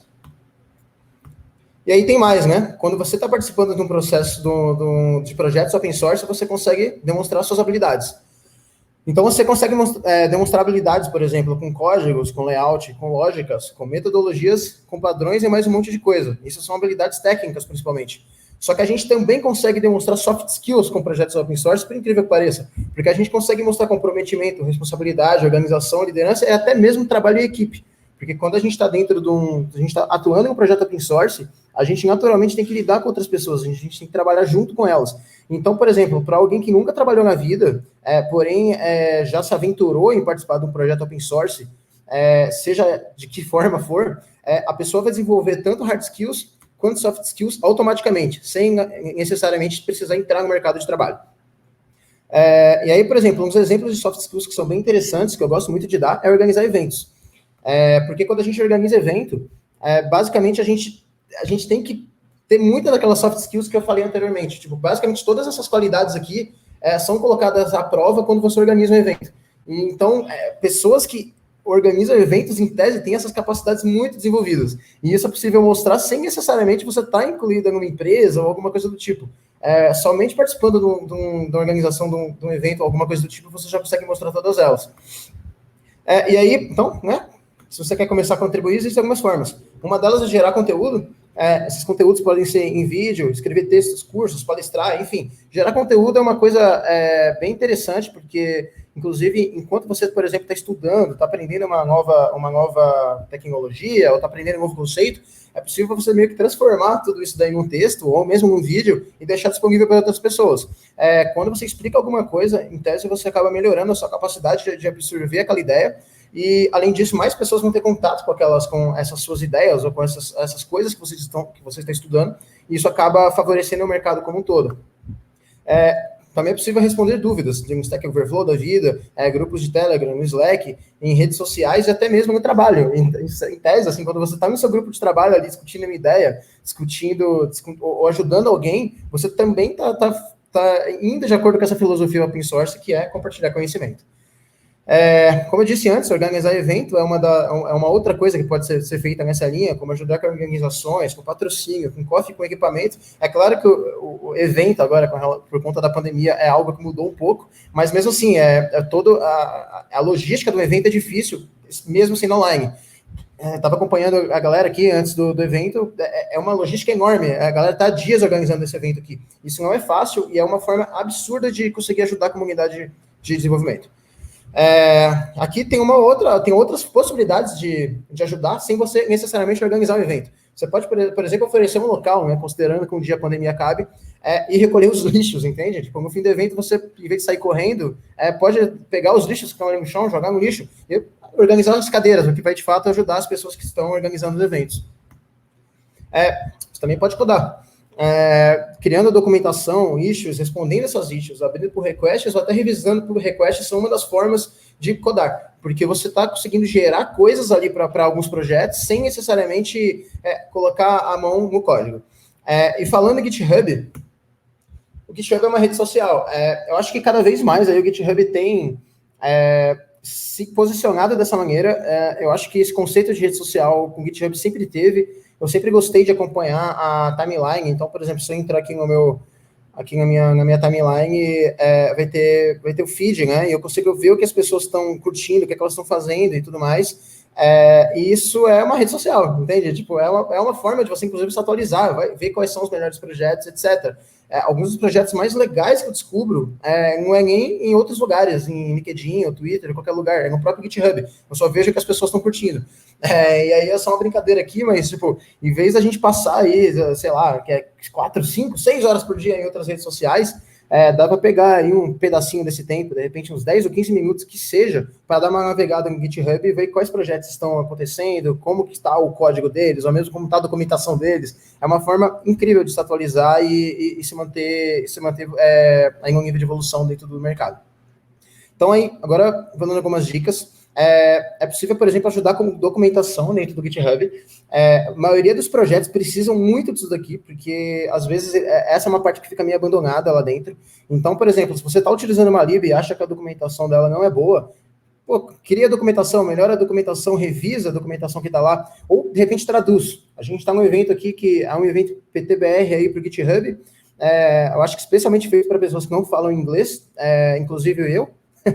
E, por exemplo, traduzir documentação é algo tipo, espetacular para você dar mais acesso a um grupo ainda maior de pessoas, para que essas pessoas consigam utilizar aquelas libs ou aprender aquela tecnologia. Isso é algo incrível, assim, de poder ajudar, e não necessariamente você vai estar mexendo com código. Abrir issues também é uma boa forma de contribuir. Eu sempre que eu estou utilizando uma lib, eu abro issues, quando eu tenho sugestões também. Inclusive, eu chego às vezes, abrir a issue e pegar o PR. Isso eu tenho feito, até confesso, com menos antes eu fazia mais, com menos frequência eu tenho feito essa situação aí, mas eu fazia bastante isso, de ali, abrir a issue e já corrigir. Pro request sempre, né? Pro request, claro que é uma grande forma aí de você aprender, porque acaba melhorando skills e soft skills, dado que você vai ter que mexer no código em si, ou em qualquer coisa do tipo, e também vai ter que lidar com as pessoas que estão ali cuidando daquele repositório. E é uma forma de se de se desafiar, inclusive, de se testar, ver como é que está seu nível de código, ver como é que você lida com outros padrões, com outros tipos de projetos que você não está acostumado, e etc. Isso aqui, por exemplo, foi uma contribuição que eu fiz aí em 2013, tipo, muito tempo atrás, no inglês aí bizarríssimo, como a maioria deve estar percebendo. Foi para o Bootstrap. Isso aqui foi para o Bootstrap, foi mergeado, eu adicionei aí algumas opções de tamanhos dentro do modal. Eu senti essa necessidade, então eu primeiro criei uma issue e depois eu abri esse PR aqui. O PR foi aprovado, assim, foi mergeado em produção. Era uma lib que eu não utilizo faz algum tempo, mas eu utilizei por anos, e ainda hoje é uma das libs mais usadas no mercado, e você ter sua contribuição ali é tipo, realmente espetacular, assim, é algo que você acaba levando para o resto da sua vida. E aí uma dica é sempre seguir os padrões do projeto, porque daí, de fato, você acaba tendo contato com padrões que você, de repente, não está acostumado a utilizar dentro da empresa que você trabalha, e é uma forma, de novo, de se desenvolver, de ver novos padrões, de ver novas formas de criar projetos. Aceitar feedback é uma coisa bem importante, né, que inclusive tem tudo a ver ali com soft skills. Quando você abre um PR e alguém fala que o seu PR não está certo, que tem alguma coisa errada, a pessoa faz uma revisão, ela não está necessariamente falando de você, ela está falando do seu código. E saber entender isso, e saber aprender a lidar com situações assim é importante demais, assim, porque a gente lida com isso todos os dias dentro de empresas ou mesmo em qualquer tipo de relacionamento. Então, aceitar feedbacks ali que são construtivos, e a maioria deles de fato são, é bem importante ali, e é uma habilidade que você acaba desenvolvendo quando você começa a atuar em projetos open source e lidar com um número maior de pessoas. E aí, por último, é uma coisa bem importante também, que é fazer para aprender, né? Porque, de certa forma, a maior parte do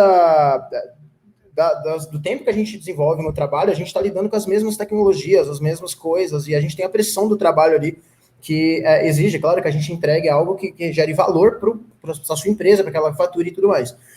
Quando a gente está falando de projeto open source, a gente tem a possibilidade de desenvolver o seu próprio projeto, de aprender novos padrões, de aprender novas metodologias e tudo mais. Aqueles projetos que eu mostrei no início, por exemplo, foram projetos que me ajudaram a desenvolver demais aí minhas habilidades de CSS, JavaScript e tudo mais, e sem pressão, né? Não é uma pressão ali de trabalho que você tem que entregar, que você precisa fazer com que a empresa ganhe dinheiro. Você está fazendo no seu tempo livre, quando muito, e você consegue aprender sem ter essa pressão em cima de você.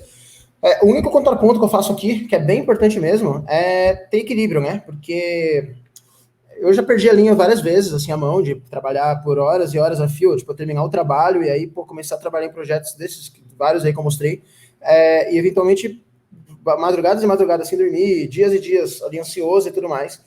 Então, saber equilibrar e saber racionar o tempo ali com hobbies que te deixam feliz, mas não necessariamente envolvam programação, com todo esse estudo e essas contribuições é extremamente importante, porque eu até cheguei a escrever um texto hoje, que eu compartilhei no Twitter e no LinkedIn, falando sobre essa questão, que uma carreira não vai durar só alguns meses, uma carreira vai durar anos e anos e anos, e que uma carreira em programação, ou uma carreira até em qualquer coisa, tem muito mais a ver com regularidade, com consistência, do que com esgotamento. Com você ter uma intensidade muito grande ao longo de um período muito grande e se esgotar completamente e simplesmente não conseguir trabalhar mais por um tempo ou começar a produzir menos.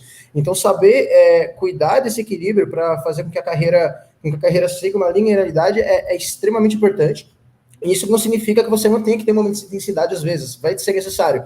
Mas a ideia é guardar energia para que quando de fato esses momentos de intensidade sejam necessários, não queimar a largada antes da hora. E aí, por último, fazer open source talvez seja de fato colocar seu nome na história do desenvolvimento. Você participar de projetos, criar projetos ali que de fato vão ser utilizados por milhares de pessoas no mundo todo, por pessoas que você nem conhece, por pessoas que você nunca viu, ou você, sei lá, criar conteúdo, que seja em vídeo, seja em texto, seja curso, que vai ajudar milhares de pessoas aí pelo Brasil e pelo mundo, é uma coisa muito grandiosa para pensar. Você consegue, de fato, impactar a vida dessas pessoas, e impactando a vida dessas pessoas, naturalmente você acaba impactando a sociedade como um todo. Então, é mais ou menos isso aí que eu queria falar. Eu acho que o open source é uma filosofia muito além de código, né, e essa ideia meio maluca, ou meio que não, que eu queria passar para vocês.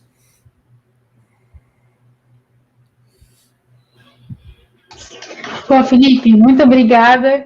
Que dicas que você deu que que tipo, me deixou até um pouco emocionada, porque eu tenho uma paixão muito grande de trazer o Brasil para dentro do GitHub e o GitHub dentro do Brasil. É um dos motivos pelo qual a gente criou esses eventos e está trazendo mais devs como você e pessoas da comunidade do Brasil. Muito interessante que você falou a respeito de traduzir mesmo, traz a comunidade, a cultura do Brasil para dentro do GitHub para que mais pessoas tenham acesso. Claro que isso é muito importante, eu vejo muito pouco, gostaria de ver muito mais, e eu espero que essa palestra tenha alcançado mais gente para a gente conseguir mais movimentação nesse sentido. E eu achei muito interessante também o ponto que você mencionou sobre open source não está tirando emprego de ninguém. Open source está gerando movimentação para a profissão, para a comunidade de devs em geral, está criando visibilidade para, igual você falou, libs que são usadas dentro de grandes empresas e muitas vezes são criadas em open source. Então, foi uma palestra show de bola com umas dicas que valem ouro. Muito obrigada mesmo pela participação e por estar aqui hoje. Obrigado, Pri. E até, só fazendo aí o último adendo aí com relação a essa questão de tradução, eu acho realmente muito importante. Eu não sou contra produzir coisa em inglês de jeito nenhum, tá? Tipo, tem até, eu já vi várias discussões nesse sentido, porque pra mim não faz sentido nenhum. Mas produzir coisas em português é sim importante, porque, assim, você tem muitas pessoas, cara, no Brasil que não tem contato com a língua inglesa, cara. E você, quando só produz coisas em inglês, você tira o acesso dessas pessoas a conteúdos que eventualmente vão ser bons. Então, assim, mas assim, tem muitas pessoas realmente, eu acho que hoje em dia, produzindo conteúdos e traduzindo coisas para português, isso tem tido impacto aí no mercado como um todo, assim, eu acho que cada vez mais pessoas aí que não tiveram a possibilidade de aprender inglês, etc., têm tido contato aí com a língua inglesa até que aos poucos, por conta desse trabalho que vem sendo feito aí nos últimos anos. Verdade. Olha, muito obrigada de novo, Felipe, e a gente se vê daqui a pouquinho no chat pela Zoom. Pessoal, muito obrigada por quem participou pelo chat e está chegando o momento da gente encerrar o nosso evento aqui daqui a pouquinho. Eu vou compartilhar minha tela mais uma última vez para poder mencionar para vocês que, se você quiser participar do nosso evento, prepara que vai aparecer uma tela muito engraçada. Aí, essa aqui agora. Estão vendo? Então, se você quer participar do nosso próximo evento, o tema é livre, fica a seu critério. Eu recebi algumas perguntas aqui agorinha mesmo. O tema fica a critério de quem está entregando o conteúdo. A nossa única solicitação, na verdade, é que seja conteúdo sem nenhum cunho de vendas, porque a gente está aqui para trocar ideias e experiências, e que tenha valor para a comunidade dev e para a comunidade que trabalha em tech no Brasil. Então, se você tem alguma ideia, manda para mim por e-mail. Meu e-mail é talk2pri, é inglês, porque eu trabalho no GitHub, a maioria fala inglês, mas talk2pri@github.com. Ou como eu mencionei antes também no chat, pode me adicionar no LinkedIn, mandar por lá também, como ficar mais fácil. E eu espero poder receber várias solicitações, que a gente está precisando de mais gente da comunidade brasileira para fazer um movimento bem legal dentro do GitHub aqui. O nosso próximo evento vai ser em abril. E, como prometido, vamos lá conversar com a gente pela Zoom. O link eu vou colocar agora aqui no Twitch para vocês. Então, traz as perguntas, traz para a gente qualquer comentário que você tenha, se você tem alguma coisa especial que você queira ver no próximo evento, se você quer conversar com um amigo ou uma amiga e falar, meu amigo seria ótimo palestrante ou moça palestrante, como seja, traz também para a Zoom aqui, não precisa ser só quem participou da Twitch agora, pode vir quem quiser, traz a mãe, traz a tia, traz os amigos, e vamos conversar com a gente vai ficar lá esperando. Muito obrigada por participar do nosso evento, a gente faz com o maior carinho, porque o GitHub está chegando no Brasil devagarzinho, mas é com esses eventos que a gente espera poder alcançar mais e mais gente da comunidade brasileira. Muito obrigada mais uma vez e a gente se encontra daqui a pouquinho.